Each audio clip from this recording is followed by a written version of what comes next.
तर मंडळी, सध्या आपण आहोत वडकी गावाजवळ आणि दिवे घाटापासून अगदी काही किलोमीटर अंतरावर सध्या आपण आहोत आणि खूपच रोडचं काम वगैरे इकडे चालू आहे. तसा ट्रॅफिकचा प्रॉब्लेम इकडं रेग्युलरच आहे. खूप हेवी गाड्यांची वाहतूक, माल वाहतूक वगैरे इकडं होत असते. ट्रक, टेम्पो खूप मोठ्या प्रमाणात इकडून जात असतात.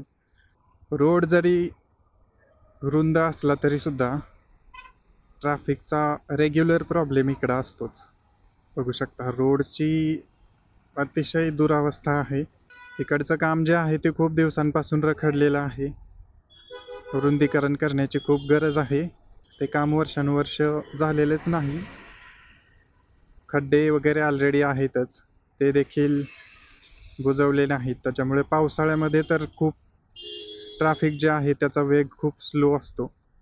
इकडं वाहनांच्या रांगा रोजच असतात, मात्र पावसाळ्यामध्ये ही अवस्था अजून देखील बिकट होते आणि इकडे येऊ सुद्धा वाटत नाही. चक्क एवढी इकडं अवस्था बेकार असते.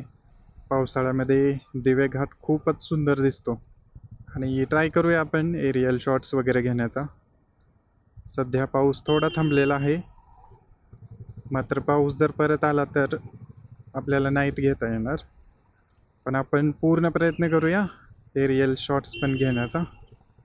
आपल्या भारतीय लोकांना एवढं ॲडजस्ट करून घ्यायची सवय लागली आहे ना, त्याच्यामुळेच या अवस्था आहेत प्रत्येक शहरामध्ये. आता पुण्यामध्ये कोणताही रोड असा नाही पुण्यातून बाहेर निघतानाचा की जिथं ट्रॅफिक नाही होत. पुण्यातून बाहेर निघायलाच जवळजवळ 50% टाईम निघून जातो. फॉर एक्झाम्पल आता हेच बघा, सासवड रोड आहे हा. सासवडला पोहोचायला 2-2.5 तास लागत असेल, मात्र पुण्यातून बाहेर निघायलाच 1 तास निघून जातो. इथं समोर देखील एक फ्लायओव्हर ब्रिज होत आहे. चांगली गोष्ट आहे, प्रगतीचं काम होत आहे, मात्र वेग खूपच कमी आहे. त्याच्यामुळं खूप प्रॉब्लेम होतो इकडं वाहनं चालवायला. इथं वडकी गाव आलेलं आहे. आता वडकी गावापासून आपल्याला मस्तानी तलावाकडे पण जाता येतं आणि इकडून एक कनिफनाथ मंदिर आहे एका छोट्या डोंगरावर. ते मंदिर सुद्धा खूप छान आहे बघायला. तिथून खूप छान व्ह्यूज दिसतात पुण्याचे, हडपसरचे. आणि पुढे दिवे घाट आहे. दिवे घाटावरून सुद्धा खूपच मनमोहक असा नजारा दिसतो मस्तानी तलावाचा, त्याच्याबरोबर पुणे शहराचा. आणि एक सुंदर विठ्ठल मूर्ती सुद्धा आहे दिवे घाटावर. बऱ्याच जणांनी TV वर बघितलंच असेल. इकडून पालखी मार्ग आहे आणि जेव्हा पालखी जाते या दिवे घाटातून तेव्हा अतिशय मनमोहक असा नजारा त्यावेळेस दिसत असतो दिवे घाटामध्ये. आणि दिवे घाटाच्या जवळच एक मल्हारगड नावाचा किल्ला देखील आहे. छोटा किल्ला आहे, मात्र तरी बघण्यासारखा आहे. पावसाळ्यामध्ये सुद्धा अतिशय सोपा किल्ला आहे, त्याच्यामुळे कुणीही जाऊन बघू शकतं. आणि पुण्यापासून अगदी 30 ते 35 किलोमीटर अंतरावर फक्त आहे तो. पटकन जाऊन एखादा किल्ला किंवा एखादं ठिकाण बघायचं असेल तर मल्हारगड एक चांगला ऑप्शन आहे इकडं. पावसाला सुरुवात झाली आता आणि आपली ही फर्स्ट मान्सून राईड आहे. आपल्या चॅनलला फॉलो करत राहा. मान्सूनमध्ये या, खूप साऱ्या ड्राईव्ह आपण करणार आहोत. छान छान व्हिडिओज येणार आहेत, खूप मस्त मस्त जबरदस्त लोकेशन्स आपण एक्सप्लोअर करणार आहोत या मान्सूनमध्ये. So stay tune. मंडळी, आता आपण दिवे घाटाच्या अगदी जवळ आलेलो आहोत आणि दिवे घाटाबद्दल बोलायचं झालं तर हा एक खूपच महत्त्वाचा मार्ग आहे पुणे शहराला जोडणारा, सासवड पठारासोबत जोडणारा. आणि इथून एक पालखी मार्ग जातो, तो म्हणजे संत ज्ञानेश्वर महाराज पालखी मार्ग दिवे घाटावरून जातो. तुकाराम महाराजांची पालखी पुणे सोलापूर हायवेवरून जाते आणि संत ज्ञानेश्वर महाराजांची पालखी ही सासवड मार्गे जाते. आणि आता आपण अगदी घाटाच्या जवळ पोहोचलेलो आहोत.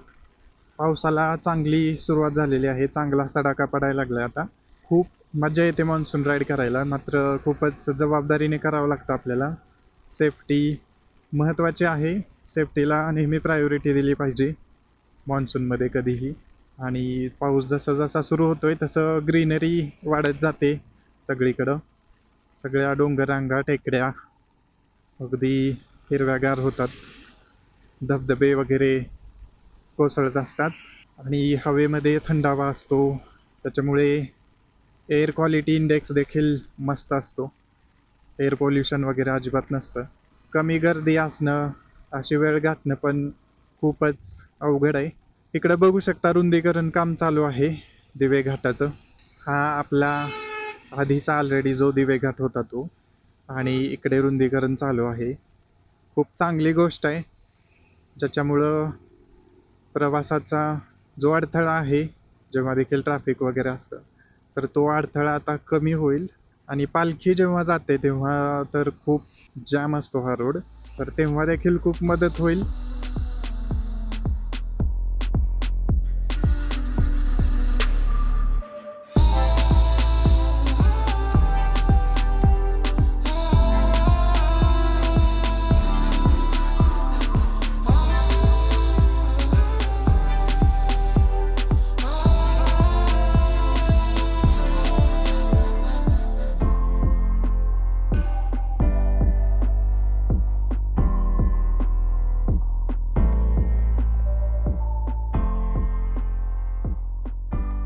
मंडळी, घाटावर तुलनेला जास्त पाऊस आहे. जेव्हा आपण घाटाच्या खाली होतो तेव्हा अगदी थोडा थोडा पाऊस पडत होता, मात्र इकडं जास्त पाऊस आहे. आणि दिसत होते इकडं ढग देखील सगळे घाटावर अडकलेले दिसत होते. आणि अगदी त्याचप्रमाणे इकडं जास्त पाऊस सुरू आहे.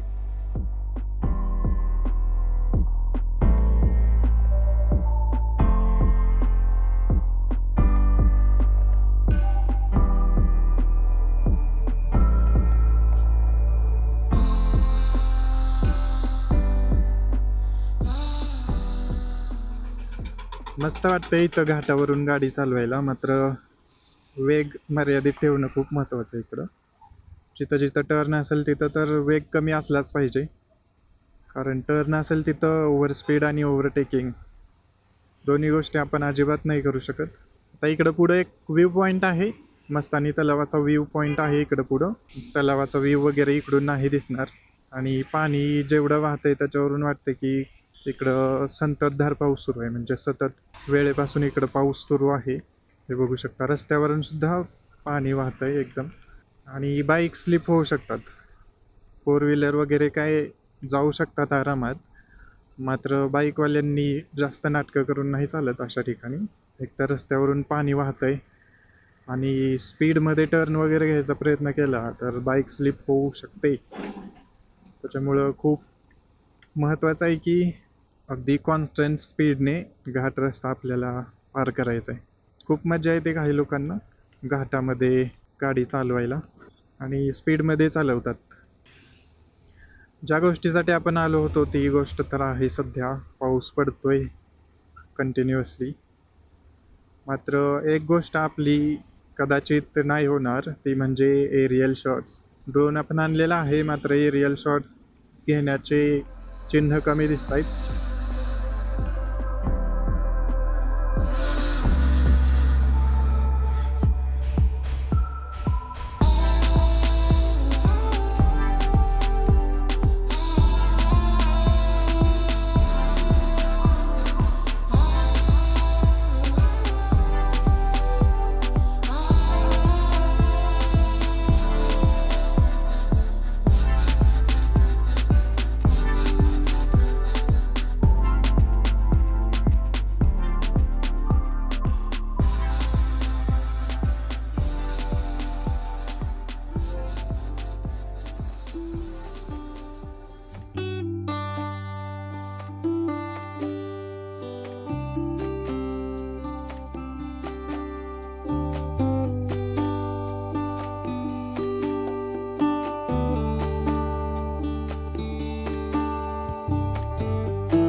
सकाळी इथे मस्तानी तलावाचा व्ह्यू पॉइंट होता, मात्र इकडे एवढं धुकं पसरलंय की इथे थांबून पण फायदा नाही. त्याच्यामुळे आपण आता थेट पुढे चाललोय. जिकडे विठ्ठल मूर्ती आहे तिकडे आपण ट्राय करूया विठ्ठल मूर्ती वगैरे बघण्याचा.